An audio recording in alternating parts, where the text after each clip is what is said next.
This is Jim Duffy of Refining Fire Chiles, and we're going to show you how we pot a seedling. And we're going to just go you through what we do and how we do it. So a seedling can be a bare root plant. Bare root means it just has a little bit of soil attached to it from the tray it was grown in. Or this could make for a smaller potted plant going into a larger potted plant, a larger pot, but usually not the home pot, the pot that's going to stay in the rest of the season. So what we're going to show you really quick is we use two kinds of nursery soil, nursery grade soil right now. This is Pro Mix, and I'll go out to the bag. And Pro Mix has a whole bunch of varieties. It's getting nighttime, but you should be able to read the bag. This is Pro Mix HP. Depending on what part of the country you live in, there might be different types of Pro Mix names. But Pro Mix is usually what we use. Or Sunshine Growers Mix #1. We don't have a bag to show you that. Other good mixes are Happy Frog or Ocean Forest by Fox Farm, and you can usually find them at a good nursery or at a hydroponic store. So usually we pot up from 3 kinds of trays. So this is a 288 cell tray. So it has 288 cells. Right now this is Big Black Mama. We still have some of those left. Maybe we'll sell those next week. And so that's 288 cells. And this is a 72 cell tray. And this is what we prefer to germinate when we germinate by ourselves. Because if you put it in a 1020 reservoir, which is this, and you can add a little bit of water from the bottom instead of having the water from the top all the time, or add nutrient in the bottom. And it's just a 72 cell tray is a little bit more practical if you're germinating at home. But when we have the professional greenhouse help us out, we go with 288s. Or we go with 128. This is a 128 cell tray. This is my favorite size. But 288 gives me more plants. So anyway, this tray we're working on happens to be MA Faces. MA stands for Matthew Arthur. And Faces is a super hot pepper, probably 7-pot heat. And sometimes it makes a little old man face at the bottom. Looks like a mouth and a nose. Just looks like a face. And that's the MA Faces. So we're going to pot them up tonight. We just got these in about 3 days ago. These are our last trays for the year pretty much. And what we put into our pots when we pot up a baby seedling bare root plant or plant from a seedling tray, or in the business called a plug tray. These are also called plug trays. So what we do is we put in mycos, or that's short for mycorrhiza.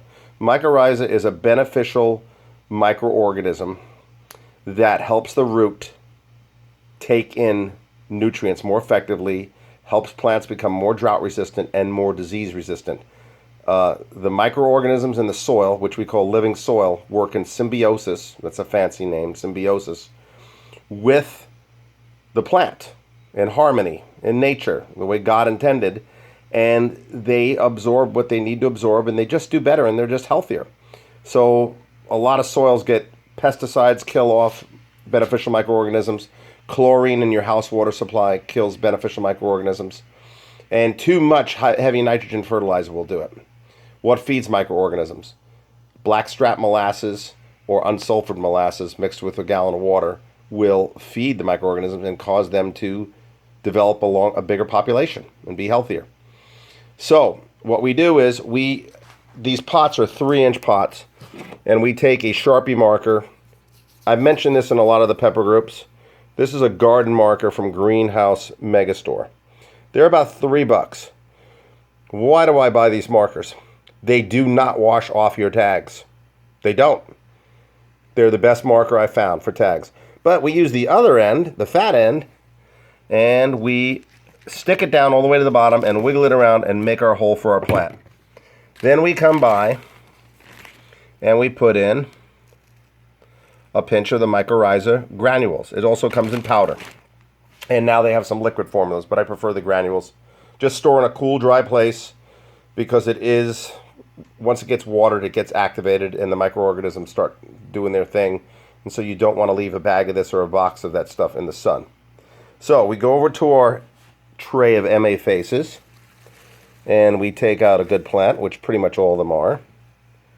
And you can see they got really, let's see if we can get this to focus, really nice white roots. Very healthy plant. And we just kind of break the roots up a little bit.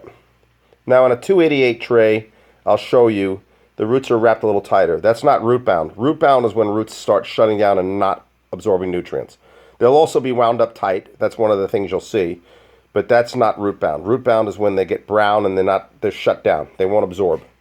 So we just take this plant here and we just put it and we shove it down. We try to get to these first little leaves.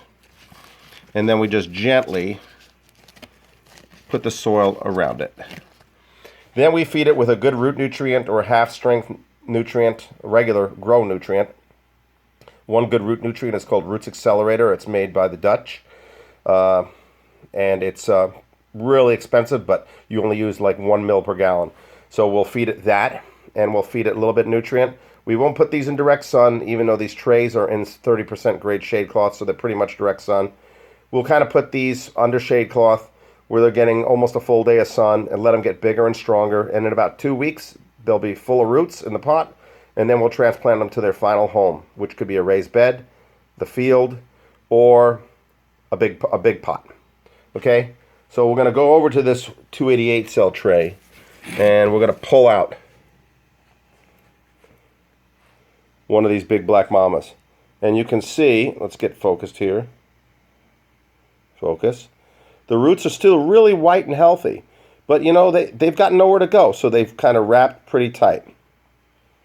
So if we were to transplant this plant, all we would do is break the roots up. Now I'm holding the camera. It'd be better to just pull them apart like a wishbone with 2 hands, okay?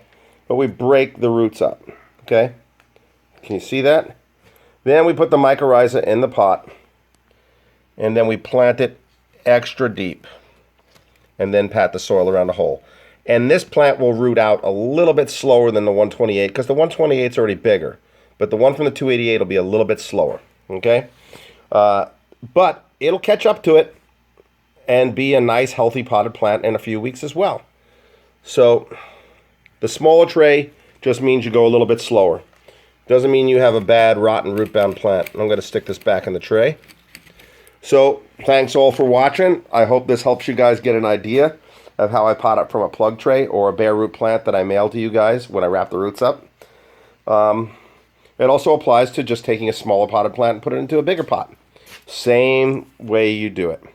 All right, God bless you all, and hopefully I'll have some videos on germinating in the future and on potting into the bigger pots. Bye-bye.